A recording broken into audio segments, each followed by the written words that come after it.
Welcome. You're listening to the Malcontent News Russia-Ukraine War podcast, the show that cuts through the fog of war and updates you about the ongoing conflict in Ukraine. Don't forget to like, comment, and subscribe on Apple Podcasts, Spotify, and Google Podcasts. Hello, I'm Marina Yevshan, your host of the Russia-Ukraine War Report podcast, and today is Wednesday, July the 31st, 2024. It has been 3,837 days since Russia started covert military operations in Crimea, 10 years and 161 days since the start of the Russia-Ukraine war, and 2 years and 158 days since Russia expanded its war of aggression. Today's podcast covers the events that happened on Tuesday and Wednesday morning. You may find the Russia-Ukraine war map helpful to visualize the areas discussed. There is a link in the podcast description. The Russia-Ukraine War Report is compiled by our team from around the world. Today's report includes information from our direct contacts and journalists in Ukraine, the Russian Ministry of Defense, the General Staff of the Armed Forces of Ukraine morning reports, operational commands north, south and east of Ukraine, open source intelligence, our in-house team of analysts and geospatial experts, and pro-Ukrainian and pro-Russian mail bloggers and social media channels with a track record of trying to be accurate. We have one mission, the truth, because the truth matters.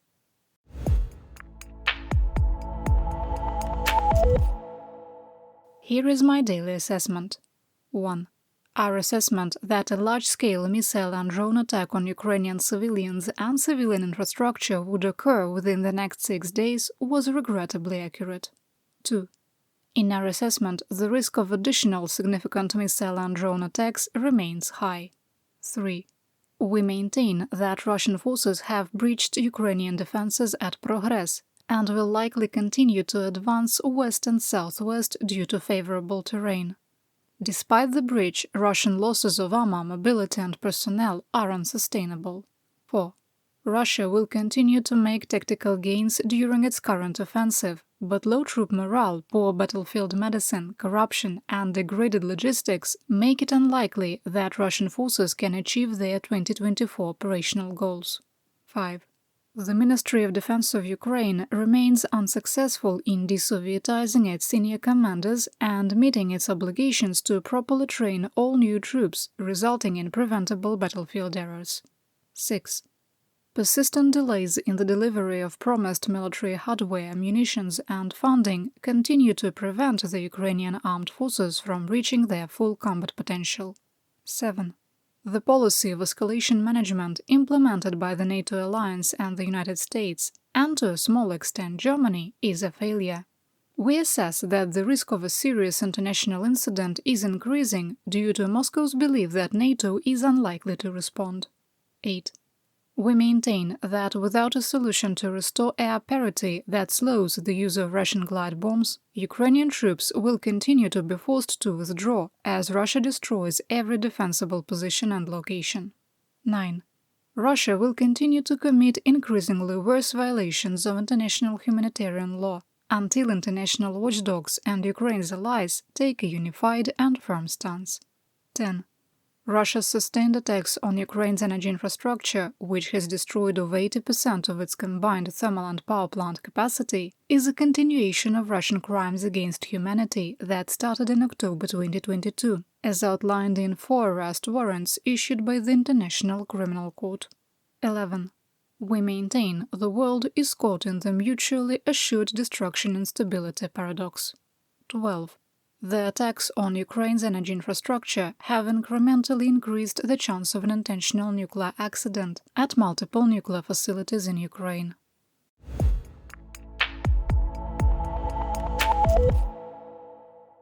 It was very loud last night in Kyiv.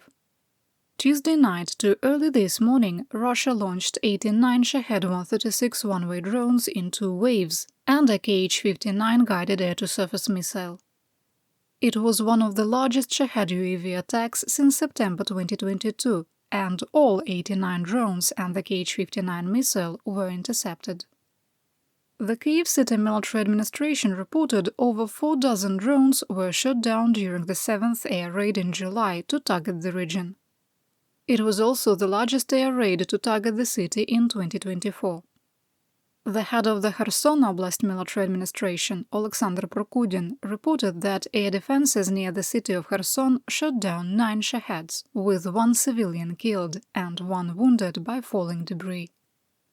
The head of the Mykolaiv Oblast, Vitaly Kim, reported air defenses shot down the Kh-59 guided air-to-surface missile and 4 Shaheds. There were no reports of major damage, power outages, or other casualties. Other Russian attacks targeting civilians and civilian infrastructure killed at least 2 and wounded 9.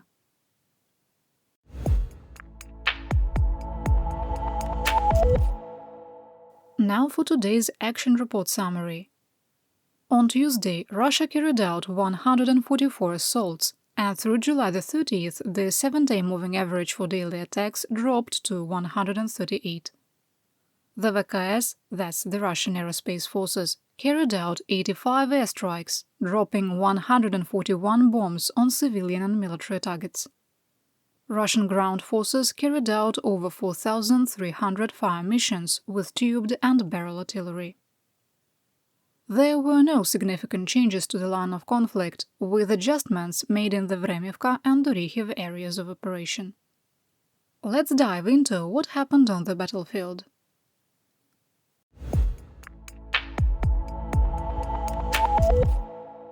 Starting in the Kharkiv Oblast, we begin in the Liptsy-Vovchansk area of operation, or AO. Fighting continued in Vovchansk and Hleboke with no change in the situation. A Russian attempt to advance in the direction of Tykhe was unsuccessful. In the Belgorod region of Russia, Ukrainian forces heavily shelled the border settlement of Shebekino, striking apartment towers and residential buildings. The dramatic increase in border shelling started after Belgorod region officials implemented mandatory civilian evacuations. Russian state media claimed that civilians were still in Shebekino, but no one was injured. Ukrainian officials said Russian troops were using the buildings. In the Kupiansk AO, Russian forces continued their attempts to advance in the direction of Novoosinovo from occupied Peshchane. In the Svatove AO of the Luhansk Oblast, Russian attempts to advance in the direction of Stelmachivka were unsuccessful. In the Crimea AO, fighting continued on the eastern edge of Makiyivka and east of Nevske. Russian forces continued their attacks in the eastern part of the Serebryansky forest with no change in the situation. In our assessment, Russian troops are trying to regain the positions north of Bilohorivka before restarting attacks on the Ukrainian stronghold.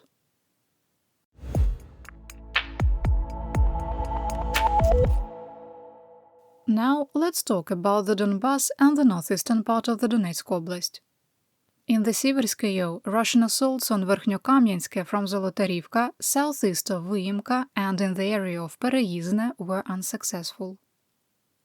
In the Kostantinivka AO, fighting was contained to the western edge of the canal district of Chasiv Yar. In the Toretsk New York AO, fighting was reported in or in the areas of Toretsk, Pivnichne, Zalizne, Pivdenne, and New York, with no significant changes. Russian mercenary mail blogger Wagonzo made new claims of, quote, tactical success, he means Russia, without evidence.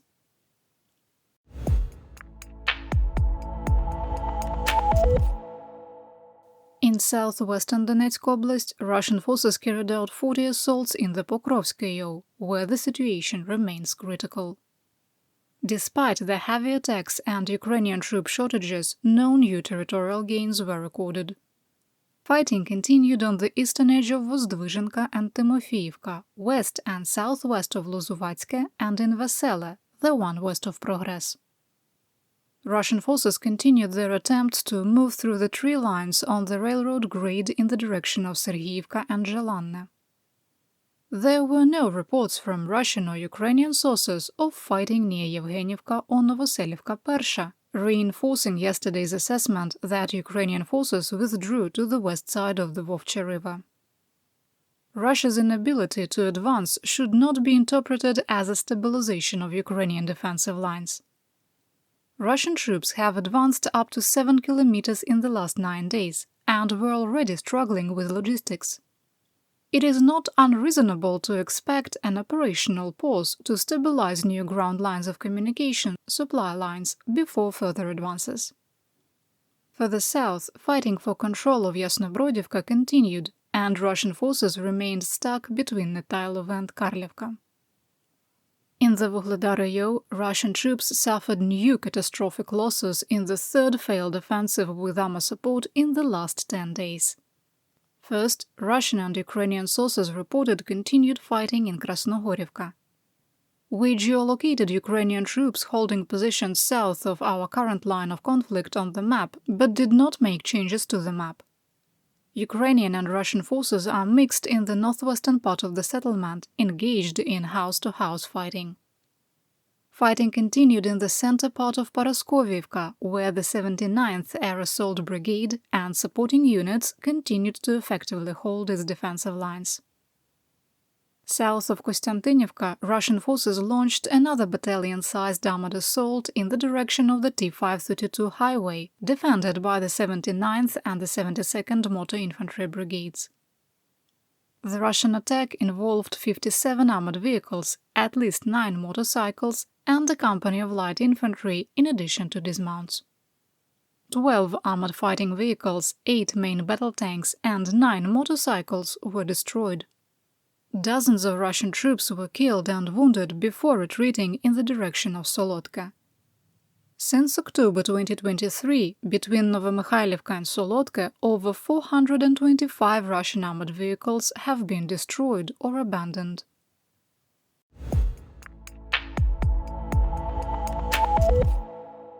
Moving to the Zaporizhzhia Oblast.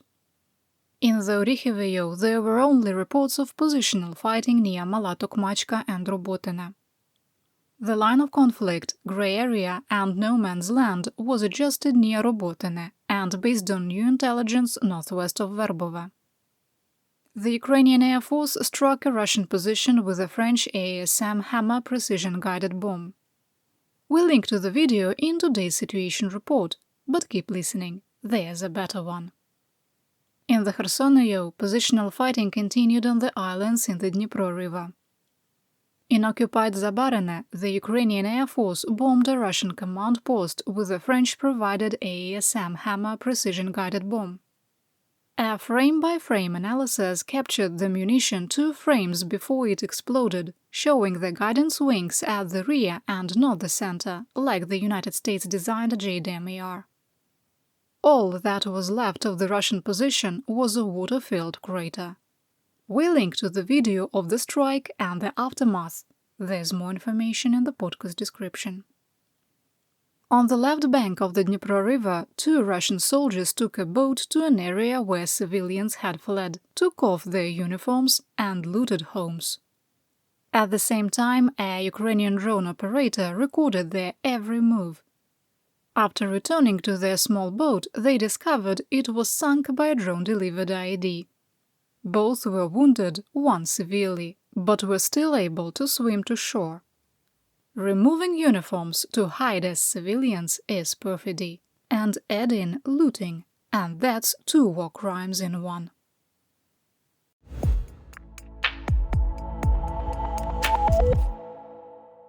Here's what we know about what's going on in the occupied Crimea and the Black Sea. In occupied Kerch, fire destroyed 4 110 kV transformers, knocking out power and water to over 53,000 people.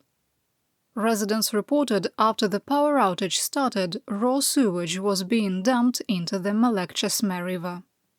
The cause of the fire is unknown. The Ukrainian Center for National Resistance reported that the number of cholera cases in Simferopol City Hospital continued to increase after the first patients arrived in June. Hackers shared internal communications with the Russian-controlled Crimean Ministry of Health, appealing for personal protection equipment and additional medication due to the rising number of cases. Ukrainian partisans reported that Russia had deployed a 9K-33 Asa air defense system. Designed in the 1960s and produced from 1970 to 1982, it uses obsolete missiles with a maximum range of 15 kilometers and a maximum altitude of 12,000 meters. It is incapable of intercepting most modern missiles. Russia continues to deploy increasingly older equipment. You're listening to the Malcontent News Russia-Ukraine War Podcast. Our team of journalists, researchers, and analysts is funded by readers, listeners, and viewers just like you. To support independent journalism, please consider becoming a patron. You can find us on patreon.com/malcontentnews.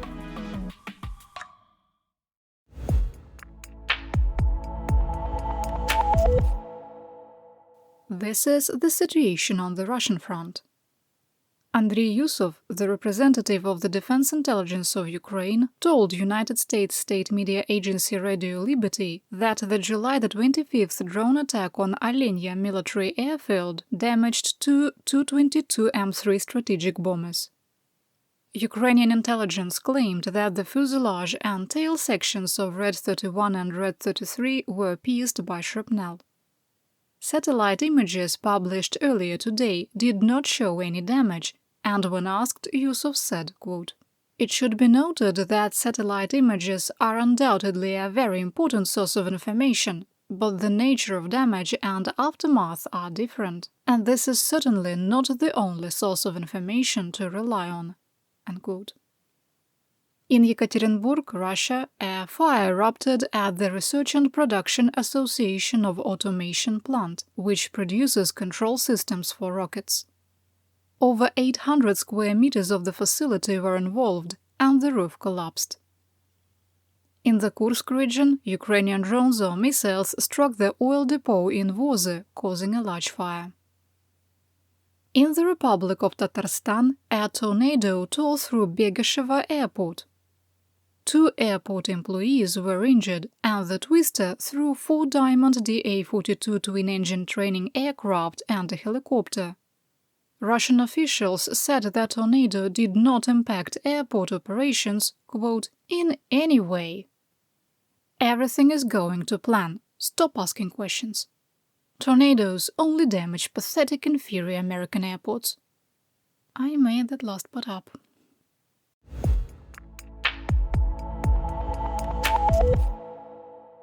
Here is my theater-wide update.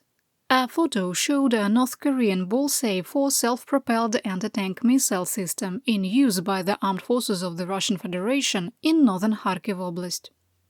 It had been rumored for months that North Korea had transferred heavy weapon systems to Russia. Previously, South Korean officials warned their northern neighbor that any transfer of lethal aid was a red line, which would force Seoul to start sending lethal military aid to Ukraine. The Czech Republic is considering forming its version of the Ukrainian Legion, mirroring the program created by Poland.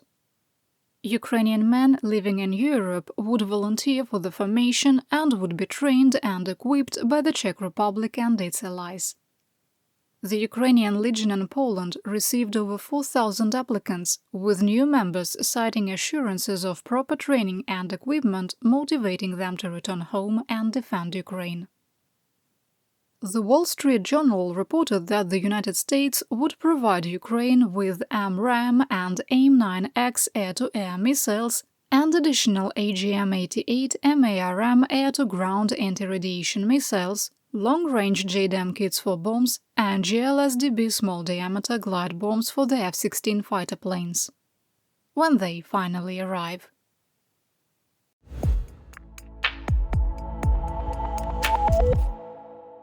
It's time to visit that wondrous place, the land of Mobix, mobilization and mir. In the Yaroslavl, Ivanovo and Kostroma Oblast, Peterechka grocery stores ran out of bottled water, bread, grains, flour and other items. The grocery store chain controls almost half of the consumer market in the impacted Russian regions. Company officials blamed the disruption on anti-immigration raids at the distributor X5 Group in the city of Yaroslavl. The company said they have 1,000 openings after the raids, including 465 positions within the distribution center. Propagandist fighter bomber claimed that Russian Ministry of Defense transferred personnel from the VKS to ground forces, forming a regiment of light infantry and drone operators that will operate, quote, in the combat zone. Russia took similar measures in September 2022, prior to the Ukrainian Kharkiv counteroffensive, and in the spring of 2023, when multiple artillery and tank units were transferred to infantry battalions. Do you know who else converted Air Force personnel into ground troops in 1944? Council of Ministers for the Defense of the Third Reich, Hermann Göring. Russian soldiers with military unit 31135, 1st Motor Rifle Regiment, 1st Motor Rifle Brigade, stationed in occupied Zaidarivka, released a video appealing for help from autocrat Vladimir Putin. The company, with only 14 surviving members, was told by the 1st Motor Rifle Brigade political officer, Colonel Averyanov, they were being transferred to a Storm unit due to the loss of combat effectiveness. The surviving members refused, writing reports that they were combat destroyed, had not received leave per contract, and some were in need of medical care. The squad was called into formation, and Averyanov told them their job was to, quote, pave the way for those behind us with our bodies, and their opinions were, quote, worthless. The military police transferred the men to occupied Tyshkivka, where they were transferred to the command of Storm ZOV. They were then held as prisoners, had 10 more refuseniks join them, and transferred to another position. After interrogation by 2 officers, another political officer asked for 20 volunteers to join the 4th Battalion at the 2nd echelon, with 23 of the 24 men refusing. They are now being held as prisoners and are asking for a criminal investigation into the actions of Colonel Averyanov. As usual, they declared their willingness to kill Ukrainians. They just want the Russian Ministry of Defense to treat them fairly. I never thought the leopards would eat my face. No, I never thought the leopards would eat my face. Well, I turned my back on my own kind, but I somehow thought that I'd be fine. No, I never thought the leopards would eat my face. Slow it down now. An unnamed Danish citizen was so attracted to the idea of Ruski Mir, he moved to Russia in 2023 and got his residency permit. Before leaving, he reportedly told his friends he was moving to Russia to escape, quote, Western values. When he contacted the Ministry of Internal Affairs to renew his residency, which would expire in October, his new Russian home gave him an extra helping of the glorious Russian life, free of the shackles of the West. He claims he was tricked into signing a contract with the Russian Ministry of Defense and sent immediately to occupied Luhansk Oblast. He is now trying to sue the Ministry of Defense to annul his contract, imposing his, what was it again, Western values. Me. David, enough. Russian sources walked back claims that Anton Lotas Yelizarov was killed in Mali, and in our assessment, the claim is true. The Kremlin was forced to cancel their Friendship Games, planned for September the 15th to 29th in Moscow and Yekaterinburg. Russia hoped the event would overshadow the Olympics, but only 9 countries expressed interest. The cancellation follows the low turnout at the June 2024 BRICS Games, which was held in Kazan, Russia. During an 11-day sports event, also billed as an alternative to the 2024 Olympics, events had to be cancelled due to a lack of competitors. Investigative journalists with Bellingcat shared satellite images that showed the construction of the Russian naval base in the occupied Georgian Republic of Abkhazia was accelerating. Russia invaded Abkhazia in 2008 and controls the region similar to how Moscow controlled the illegitimate so-called Donetsk and Luhansk People's Republics before the illegal annexation in 2022.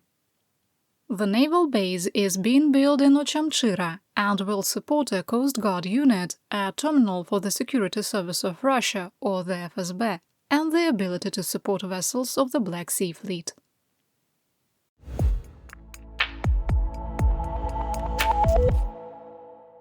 The State Duma passed a controversial law that will require an online blogger or streamer with more than 10,000 followers, including site admins and agents of large content creators, to register with Russia's internet watchdog, Roskomnadzor. Roskomnadzor also appears to have found a solution to partially banning WhatsApp and YouTube by throttling all server traffic. Currently, speed has been reduced by 40%, and if successful, it will be dropped by 70% in September.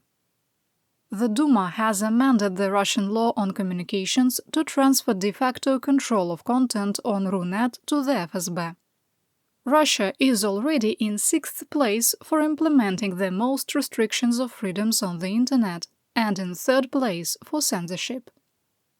The updated law will enable the Prosecutor General and their deputies to impose restrictions on the large-scale or repeated spread of, quote, prohibited information.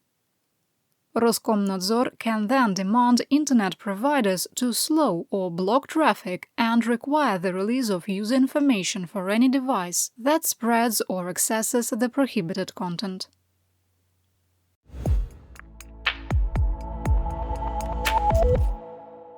We end today's podcast with economic news. The State Duma approved a draft law that will legalize cryptocurrency mining starting in November 2024. Governors of Russia's 83 federal subjects will still hold the power to unilaterally ban crypto mining. Starting in September, foreign trade can be settled using cryptocurrency on an experimental basis. The change in law to authorize the use of crypto is widely believed to be an attempt to bypass economic and trade sanctions. Russian economists and bankers have warned that there will be a significant risk of fraud due to the nature of the transactions. Everything is going to plan. And that's what we know. Your support of my home, Ukraine, helps us make history and protect the future for all. You've been listening to the Malcontent News Russia-Ukraine War podcast. To help keep us independent, please consider providing financial support by becoming a patron. Want on-demand news in your hand? Download the Google News app and make Malcontent News one of your favorites to receive breaking news updates. Thank you for listening.